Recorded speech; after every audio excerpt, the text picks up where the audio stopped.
Hey there, how are you doing? Welcome, welcome, welcome. I'm so excited to another episode of the King's Corner podcast. It's the new year, and so many things are going to begin to happen.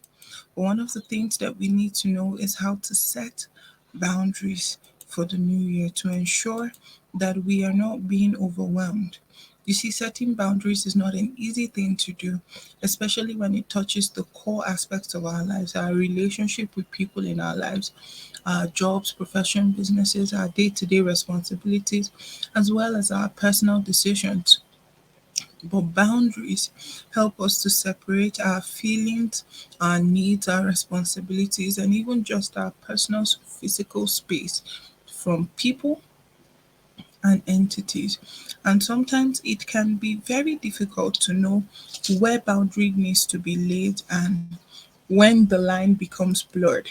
But it is necessary if we are going to be able to achieve the things that we've set out to achieve in the coming year. And so, brace up. It's going to be an exciting journey as we learn how to set boundaries. Now, a fresh year brings its own temptation of trying to over ambitiously renovate ourselves, especially when we want the sense of newness and we become crazy in rituals and systems of organizations and possessions. But we're thinking, how are we going to live our lives moving forward? So, one of the questions that I want you to think about is what are the themes of the last 6 months of September of 2022? What were the themes that stood out to you in your life? What were the themes that stood out for you? And then what words rise to the top when you think about them? You see, before jumping into precise visions of change, it is very important to begin to survey the circumstance and the mind space that you're working with. It's very important that you realize that you ask yourself a question of what really matters to you, because definitions are vital starting points for the imagination. What we cannot imagine cannot come into being. What we cannot imagine cannot come into being. So after a sort of calibration and neutral acknowledgement of where you're at, you can go further into that part when you begin to identify the source of excess energy consumption, or is there a particular place where you find yourself spread thin? Is there a specific place where you need space from? You pay attention to your body. Are there things that make you hot? Are there things that make you tense? Are there things that make you jittery? And you can also ask yourself, what are the things that you would like to bring into your circle? When was the time that you've told people close to you no with purpose? How did you feel? How did that make you feel? How did they respond to it? Because setting boundaries is very important, and you have to realize that people are not entitled to you, to your time. However, in the sense of priority, there are people that you're going to give new priorities, that are going to place in certain priorities to help you to maintain boundaries and live the kind of life that you want to live in this year 2023. So, number one is beware of your boundaries. Know yourself. Listen, guys, be clear on what you need and what is genuinely valuable and a priority for you. It's not you being selfish now, it's you being considerate of yourself and then other people, because it all starts with knowing yourself.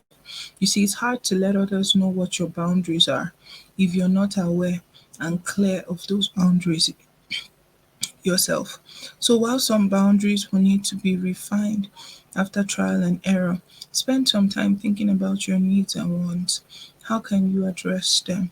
It will help you figure out when to say yes and when to say no. For example, how much time do you need for yourself? Will you feel too drained if you commit to 4 social events in a week? Know yourself, know what works for you. What works for A may not work for B.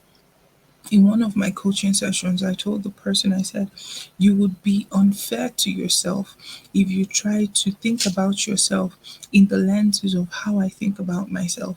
If you try to work on yourself the way I work on myself, you would be unfair to yourself. I know myself, I know my limits, and our limits are not the same. Number two, don't be afraid to say no. You see, in the process of setting boundaries, you're going to learn how to look people in the face and say no to them. And it may be uncomfortable to say no to others, but don't let it stop you from drawing the line. As long as you explain your reasons for turning them down, let people know your reasons, but don't be afraid to say no. Most people will be understanding. After all, they understand the need for boundaries, while most will misunderstand you no matter how many times you try to explain yourself. Don't kill yourself trying to explain something to someone whose mind is obviously already made up. Number three, set clear expectations from the start. Communicate your boundaries early. First impressions are hard to change. Take a scenario of a group project, for example, for school. If you have many deadlines pending and know that you will not be able to help with the project on certain days, let them know early instead of committing yourself and then being stressed out. This will help other people be more comfortable with you and even be more understanding on the days that you may not be able to show up 100%. And then they don't need to guess how much they need to ask of you, or it also helps them to become forthcoming about their own boundaries. For example, there are times when there used to be a time where people could come to my house and I could see them. But I realized people started just showing up to my house. What did I do? I put boundaries. If you want to come to my house, give me a call.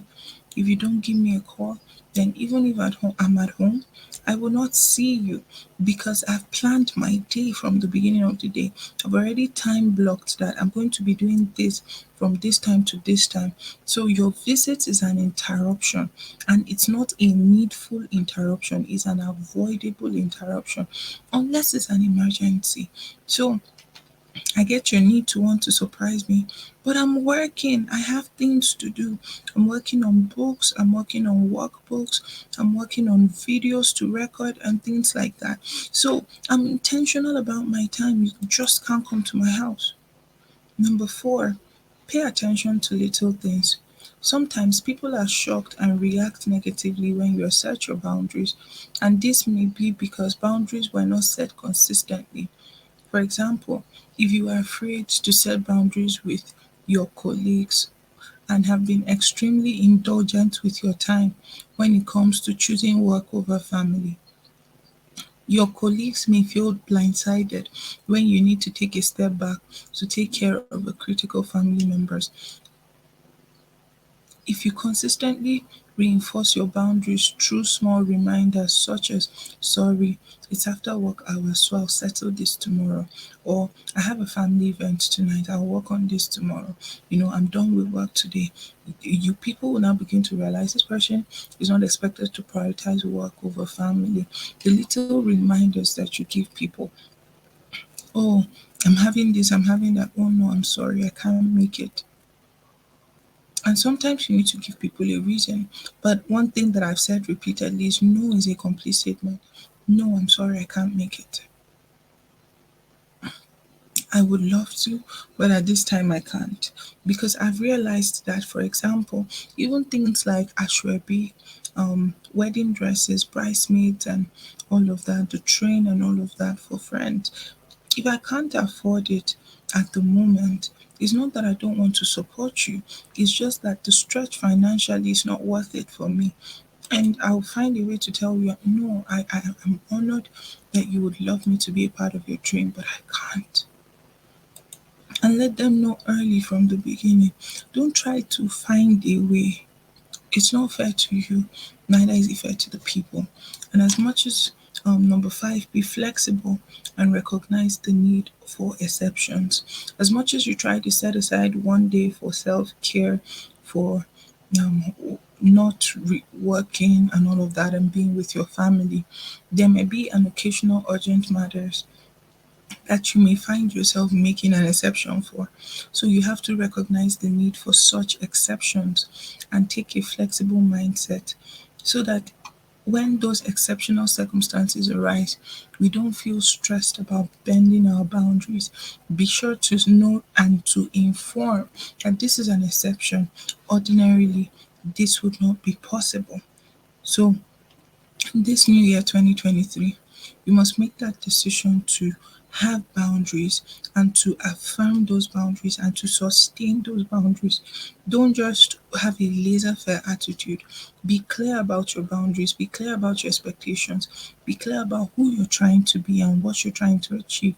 But time in your journey, your boundaries are for you. Your boundaries are needed to help you. Your boundaries are needed to affirm where you're going to go, where you're going to be, and what you're going to achieve as you journey. All right, until I come your way next time. Bye for now. It's all from me today.